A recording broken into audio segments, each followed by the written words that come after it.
new step in Texas reopening? We'll have more later on. Denton is ranked among the top American cities. I'll tell you more about it later on in the show. I'm here at a local landmark you might not know a whole lot about. I'll have more later in the show. Broadcasting live from the University of North Texas, this is ntTV Nightly News.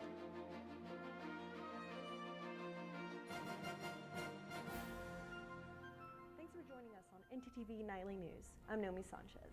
And I'm Michael Matthews. In less than 2 hours, this will be the site of the next set of political fireworks, the vice presidential debate.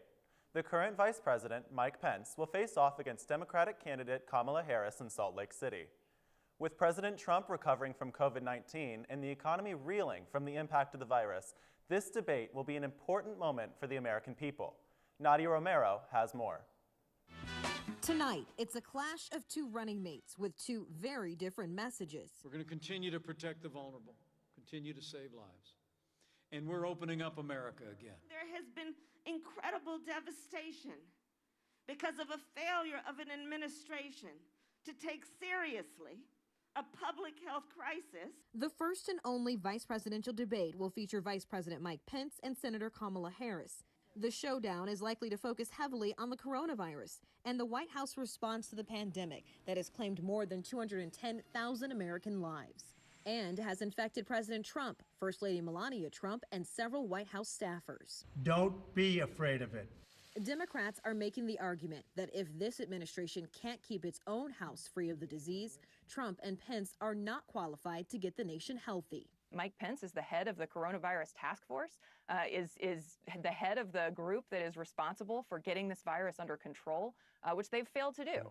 Pence could go after Harris's record and question her qualifications to be president. He's got to do what Donald Trump failed to do at the last debate, which is to attack on issues and then let the Biden ticket continue to wrap itself around the axle. With President Trump 74 years old and former VP Joe Biden 77, Americans may pay closer attention to what is said tonight here in Salt Lake City, as each campaign has repeatedly questioned the health of the men at the top of the other's ticket. That debate begins tonight at 8 p.m. our time. Election season is in full swing for sure, isn't it, Michael? I agree, Naomi. Speaking of seasons, autumn is making its way into North Texas. Our weather anchor Donald has a first look at what's in store this coming week. Donald? Thanks, guys.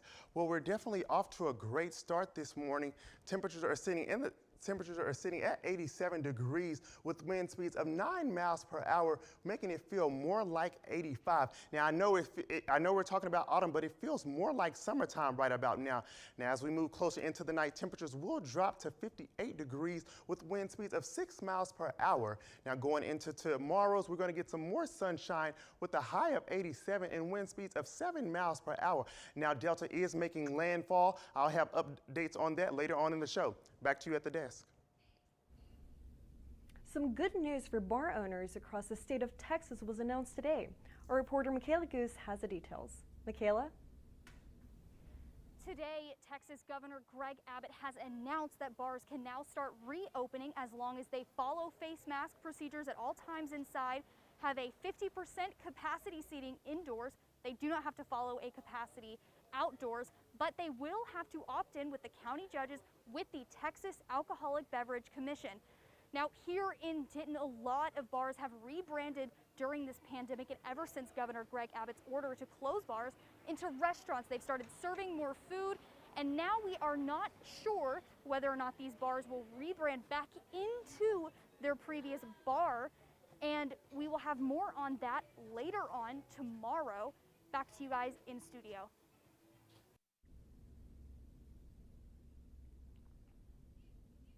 The Denton Record Chronicle is reporting that Denton County Judge Andy Eads plans to file the necessary paperwork with the TABC to allow bars to open at 50% capacity. And while reopening the bars in Texas will be a big help to our state, there is no help for other states coming from the federal government. President Trump's move yesterday ending any hope of stimulus money is a blow to small businesses. Manny Gaither has more.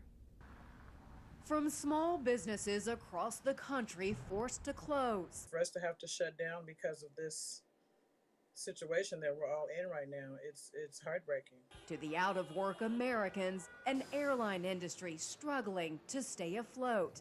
Many are hurting. I worked my last flight on October 2nd, and I walked off the plane, and then as of midnight that night, I was done. No job to go back to. On Tuesday, President Trump tweeted that he'd halted stimulus negotiations with the Democratic-led House of Representatives, but later that day seemed to backtrack, saying he would support certain isolated measures, including stimulus checks for individuals, help for the airline industry, and more funding for the Paycheck Protection Program. However, aides on Capitol Hill say bipartisan negotiations, which were already in a tenuous place, are done for the moment.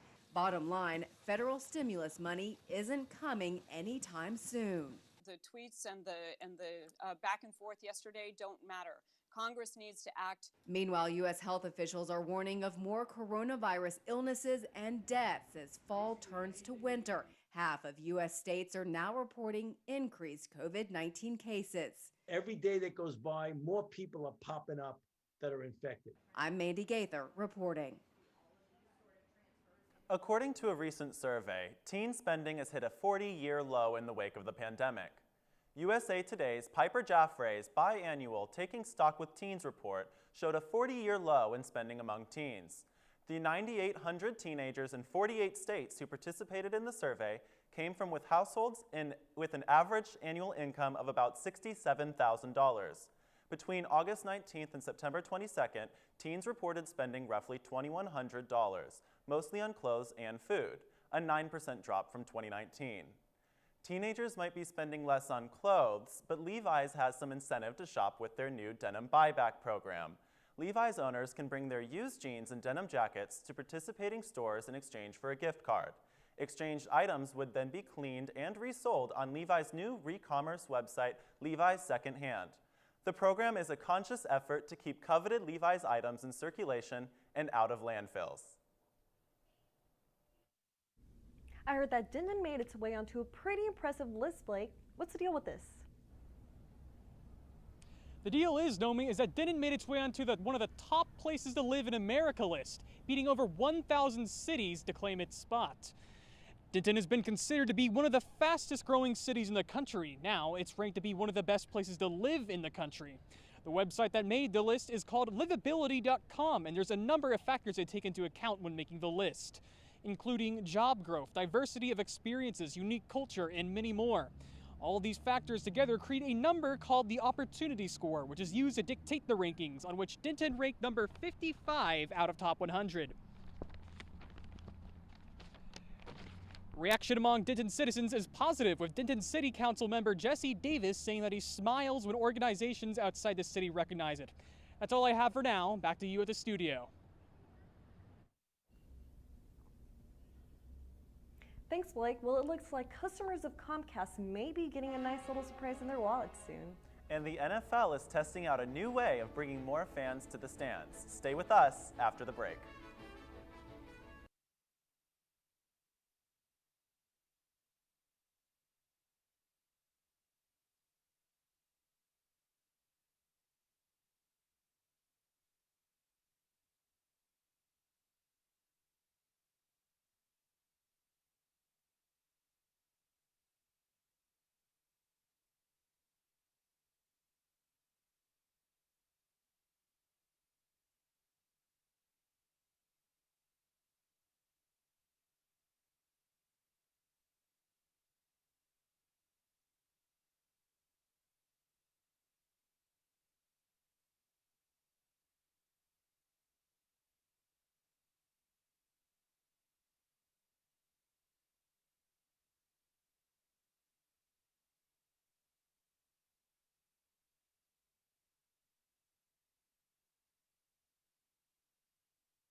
The change in the way Denton County is reporting COVID-19 cases is expected to help officials better track the virus and understand its spread. The new approach includes antigen tests. That means various forms of testing will now be included in the daily count, as well as the number of recovered cases. Yesterday, 1,240 cases were reported, which 493 labeled as active. And in Washington, another member of the Trump administration has tested positive for COVID-19. That brings the number of reported COVID cases in the White House to 11. Despite the White House confirming that they have completed all contact traces for COVID-19 cases, doubt remains as the administration continues to give confusing and contradictory statements about the outbreak. John Joe has more. The coronavirus outbreak inside the White House continues to grow, with senior Trump policy advisor Stephen Miller becoming the latest to report a positive test. He has been self-quarantining for 5 days, but nevertheless tested positive based on a prior exposure. Dr. Anthony Fauci says the spread of the virus there was avoidable. That is a reality right there. And every day that goes by, more people are popping up that are infected. It's not a hoax. It's an unfortunate situation when you see something like that, because that could have been prevented. Former Vice President Joe Biden making a stop in Gettysburg in the battleground state of Pennsylvania, reminding Americans that taking the pandemic seriously is not a partisan issue. Wearing a mask is not a political statement. It's a scientific recommendation. This virus doesn't care whether you live or where you live, what political party you belong to. It infects us all. It will take anyone's life. It's a virus. It's not a political weapon. And just one day after staging a dramatic and reckless return to the White House, President Trump making a stunning announcement regarding negotiations on Capitol Hill for a new economic stimulus package. Writing in a series of tweets, I have instructed my representatives to stop negotiating until after the election. They didn't want to get a deal this soon. We'll re-engage after the election, as the president said. I think we do need another rescue package, but because of the pending election, we simply weren't able to get together. House Speaker Nancy Pelosi calling Trump's decision an act of desperation. Writing in a statement, President Trump showed his true colors, putting himself first at the expense of the country with the full complicity of the GOP members of Congress. The president, for whatever reason, basically said, no, I'm not interested anymore. And, those who are in trouble be damned. I'm just going to do my own thing. Trump is off the campaign trail for now, but insists he will be at next week's debate, despite his COVID-19 diagnosis. Up to the first 10 days, he is contagious. He should be going nowhere. He has not been careful and he has not followed guidelines. Meanwhile, Biden says he'll listen to advice from scientists about whether it's safe to attend. I think if he still has COVID, we shouldn't have a debate. Too many people have been infected, and it's a very serious problem. Defense officials have stated that several senior Pentagon leaders are also under quarantine after U.S. Coast Guard Admiral Charles Ray tested positive on Monday. People across the Gulf Coast are bracing for yet another storm this hurricane season. Let's go over to our weather anchor, Donald Britton, to give us the latest on Hurricane Delta and to tell us what our forecast is looking like. Donald?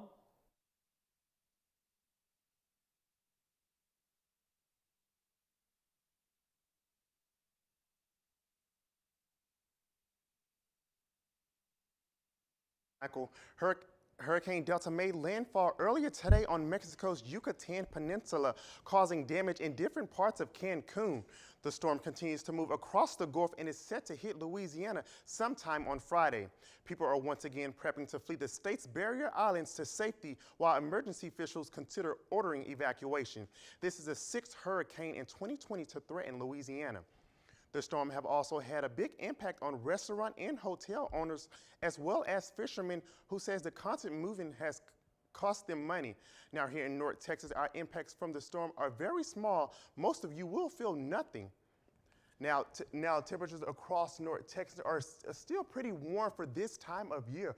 Right now we're at 89 in Graham, so it's pretty warm there. Temperatures are sitting at 85 in Bowie. Now let's take a look at our temperatures across the state.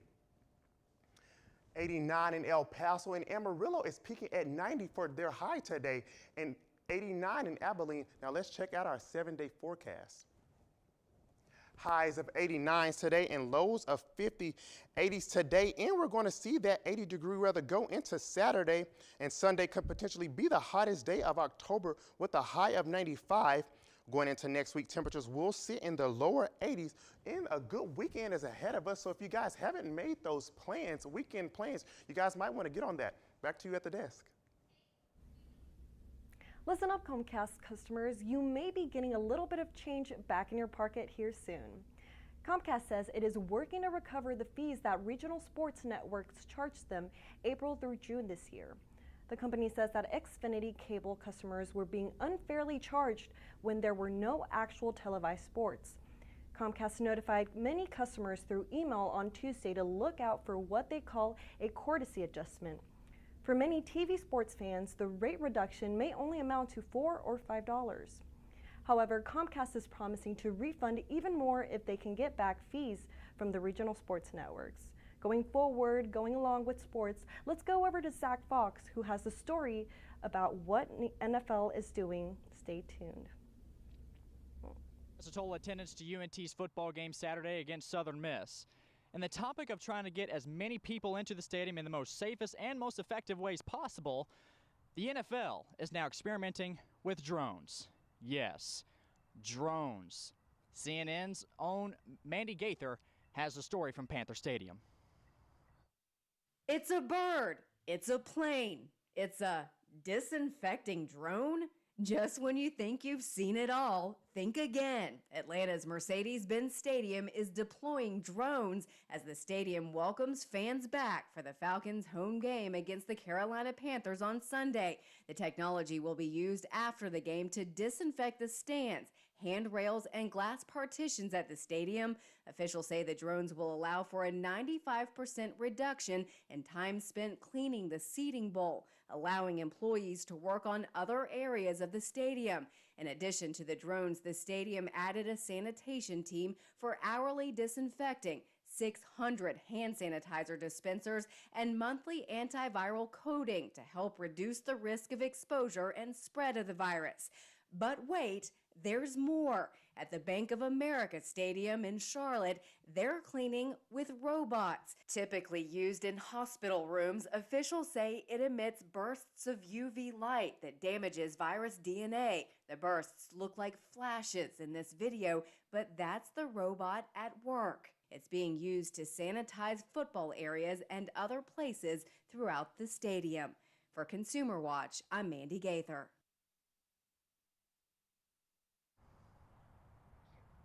If the plan is successful in the NFL, the idea may just trickle on down to Denton's own Apogee Stadium.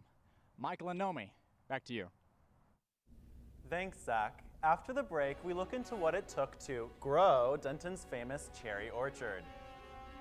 And how the Denton Blues Festival is going online for the first time. Stay with us.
The Denton Black Chamber of Commerce announced that the Denton Blues Festival will be virtual this year in the face of the COVID-19 pandemic. Starting October 24th at 10 a.m., viewers can expect karaoke performances, hand-picked selections from past festival guests, and outtakes from years past. Denton Black Chamber of Commerce Treasurer John Baines said that they didn't want to miss the opportunity to offer an uplifting experience to the community. For more information on the festival, visit www.dentonblackchamberonline.org. Well, the Blues Festival might be online this year, but there's still plenty of things to go do in Denton. That's right, Michael. One of my favorite things to do right now is visit local landmarks. Michelle, do you know of any cool places right now to go to? I actually do know me, and this special place, well, it's around all year long.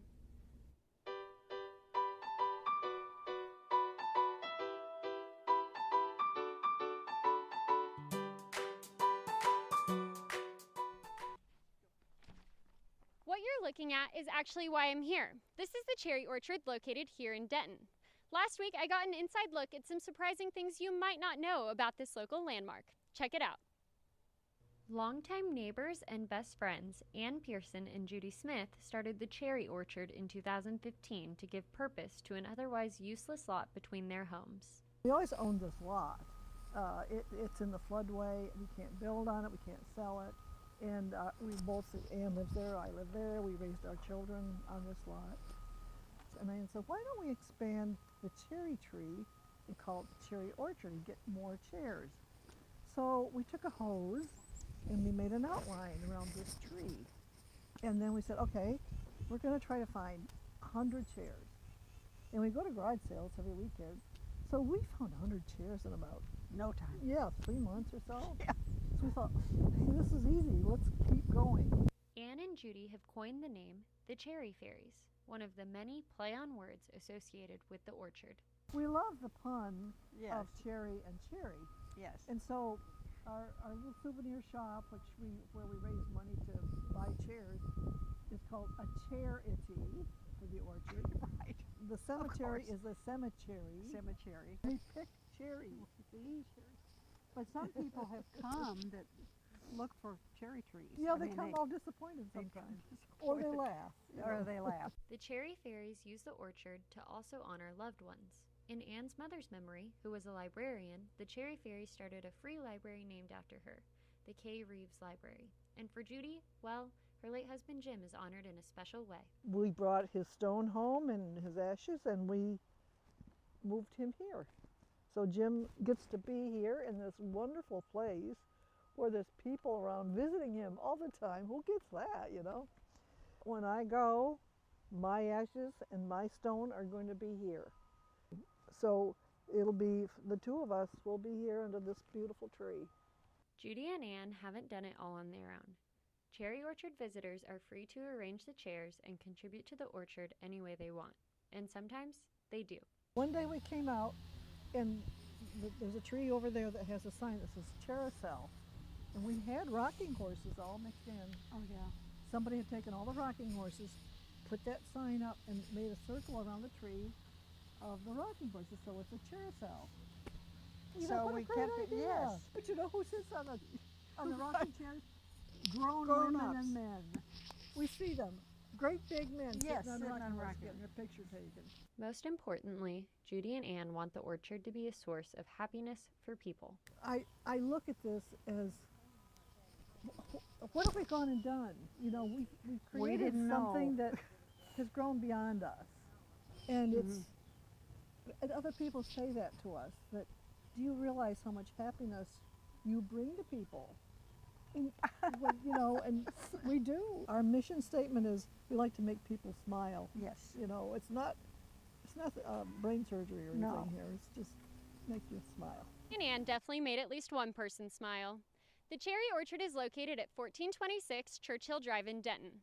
In the meantime, I'm gonna go find a chair to lounge in. That's all I have for Positively North Texas this week. Back to you guys in the studio. Thanks, Michelle. Those chairs do look nice, and so does UNT's own Apogee Stadium. Our sports anchor, Zach Fox, is standing right outside Apogee with a huge sports update. Zach? Thanks, Michael. Huge is an understatement. A nationally ranked showdown at Globe Life Park, and UNT football finally has a starting quarterback. I'll have details when we return.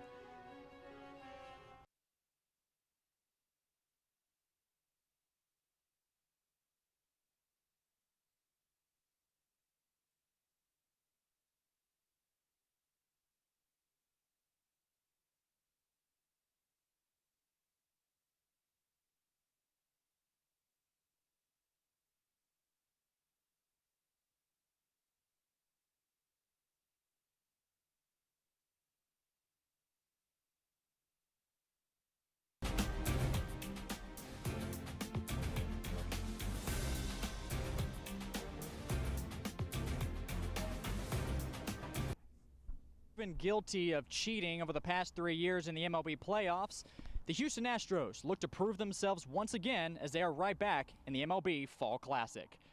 Currently, the Astros hold a 2-1 lead over the Oakland A's. George Springer hit 2 home runs, and the Astros make more noise as they beat the A's 5-2 in Game 2. Martin Maldonado also went deep for Houston and are now 1 win away from a 4th straight AL Championship Series. The two squads battle in Game 3 currently as the Oakland A's look to force a Game 4. The Duncanville Panthers are nationally ranked at number 2. However, Friday will be a different breed as far as who they face, as they will face IMG Academy. IMG from Florida is ranked number 1 nationally and are destroying teams 4 games in. Duncanville has only played 1 game this season so far and won 41-3. Lots of fireworks are expected as number 1 IMG and number 2 Duncanville clash at Globe Life Park Friday at noon. Finally, the UNT football team and head coach Seth Luttrell finally came to a decision on who will lead the team as starting quarterback. Austin Ani will get the nod through the conference play after playing the last 7 quarters and starting last week against Southern Miss. Ani with 339 passing yards, 2 touchdown passes, and 0 interceptions. Seth Luttrell has mentioned since the beginning that he will play with Jason Bean and Ani until conference play until he makes a decision. After heading up the quarterback's position, Luttrell is ready to attack the rest of the season with young sophomore. UNT looks to have their first Conference USA win of the season as they will host a veteran defense in the Charlotte 49ers Saturday at 7. Michael and Nomi, back to you. Thank you, Zach. Thanks for watching ntTV Nightly News. Join us again tomorrow night at 6 here on North Texas Television.